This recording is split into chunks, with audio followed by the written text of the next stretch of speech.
حمود الرحمان commission کے سامنے brigadier major منور خان نے بیان دیا کہ 1971 میں 11 اور 12 دسمبر کی درمیانی شب جس رات دشمن کی فوج ہمارے فوجیوں پر آگ کے گولے برسا رہی تھی، اسی رات کو کمانڈر بریگیڈیئر حیات اللہ اپنے بنکر میں عیاشی کے لیے چند لڑکیوں کو لے کر آیا تھا۔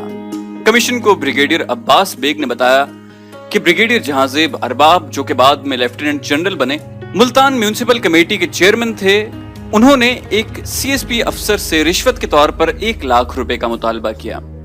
افسر نے خودکشی کر لی اور اپنے پیچھے ایک پرچی پر لکھا چھوڑ گیا کہ بریگیڈیئر جہاں زیب ارباب نے اس سے 1 لاکھ روپے کا مطالبہ کیا، حالانکہ اس نے صرف 15,000 روپے کمائے تھے۔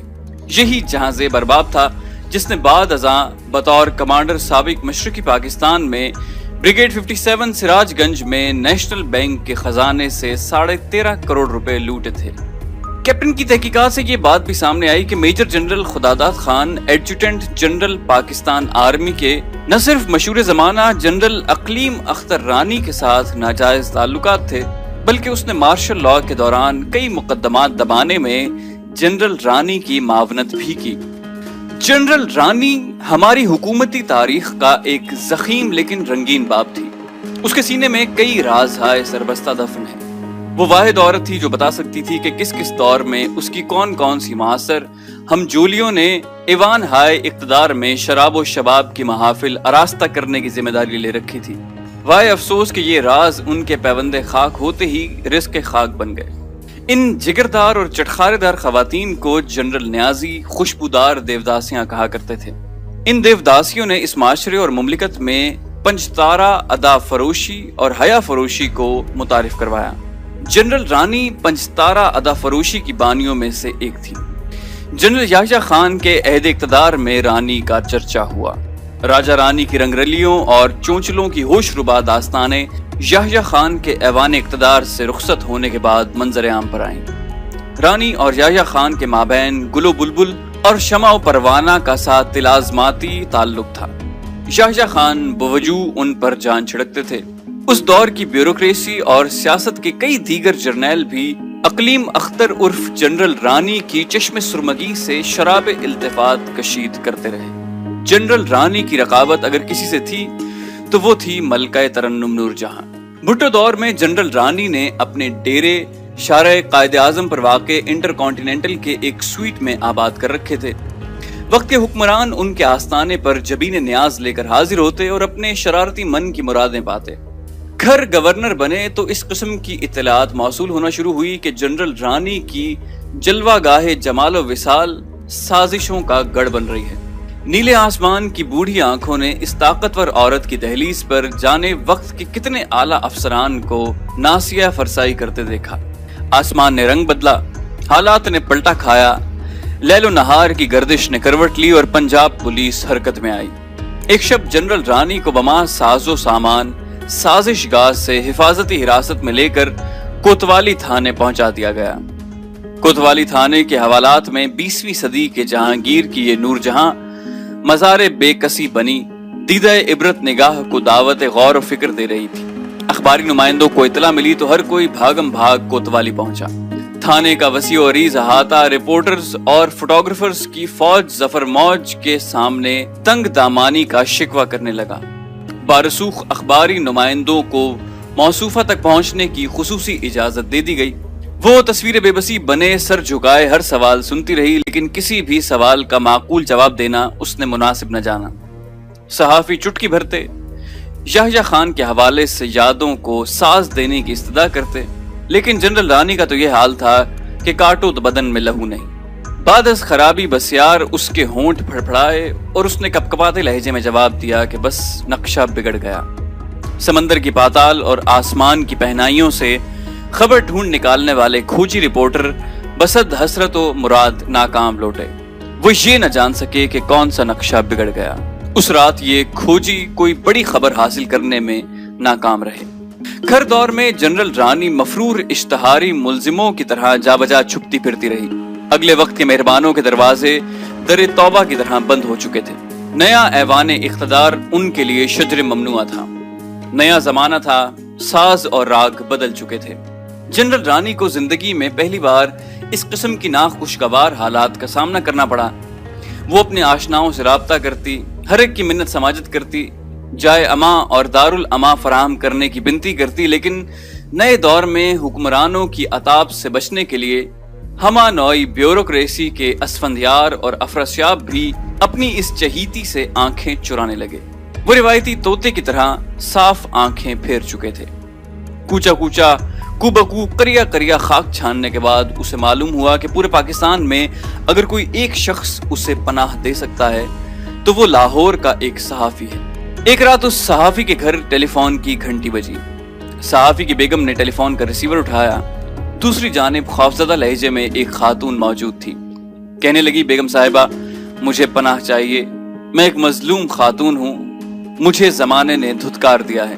کل تک میری چوکھٹ بڑی بڑی نامور پیشانیوں کی سجدگاہ تھی، اور آج میں جس بھی دروازے پر جاتی ہوں مجھے کھوٹے سکے کی طرح لوٹا دیا جاتا ہے۔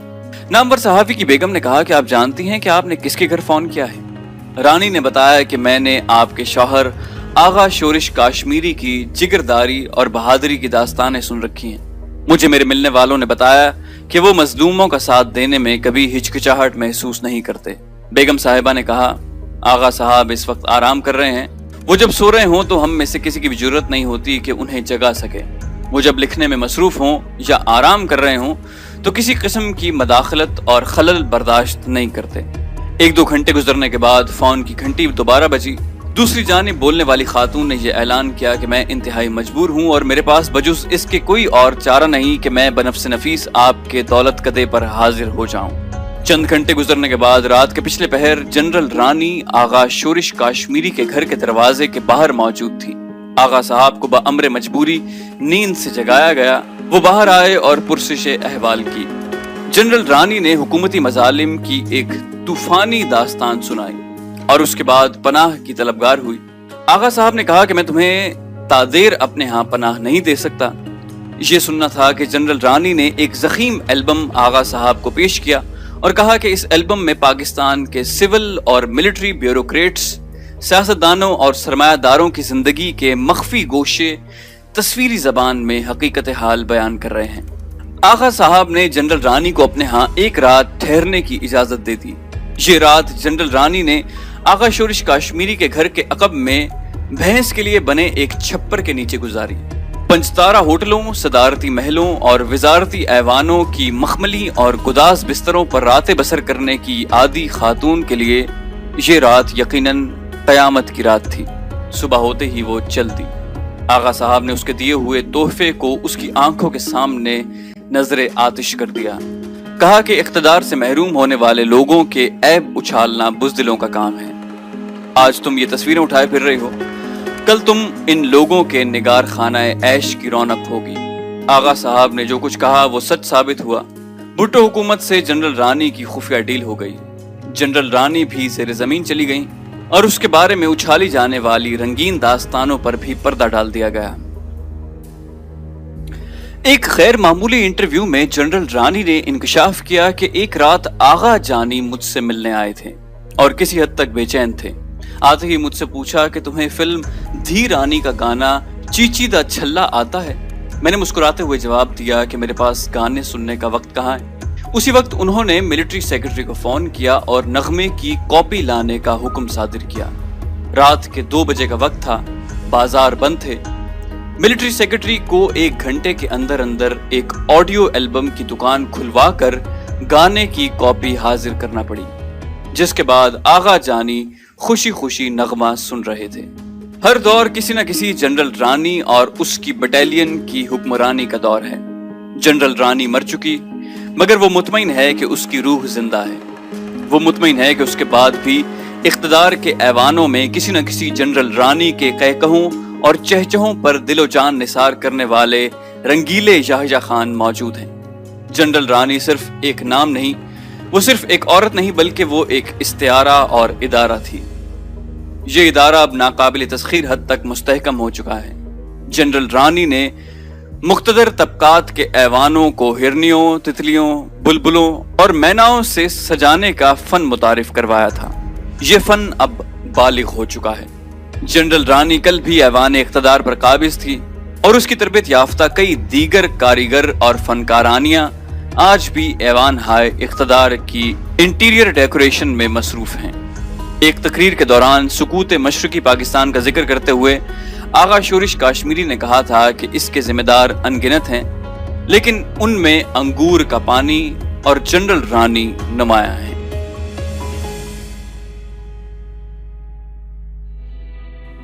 تو دوستو، یہ تھی ہماری آج کی ویڈیو۔ امید کرتے ہیں آپ کو ہماری ویڈیو پسند آئی ہوگی۔ جانے سے پہلے اسے لائک، شیئر اور کامنٹ کرنا مت بھولیے، اور اگر ابھی تک آپ نے سبسکرائب نہیں کیا تو سبسکرائب کر لیجئے تاکہ آپ کو تمام ویڈیوز بلا تاخیر ملتی رہیں۔ اگلی ویڈیو تک کے لیے اپنا خیال رکھیے گا۔ اللہ حافظ۔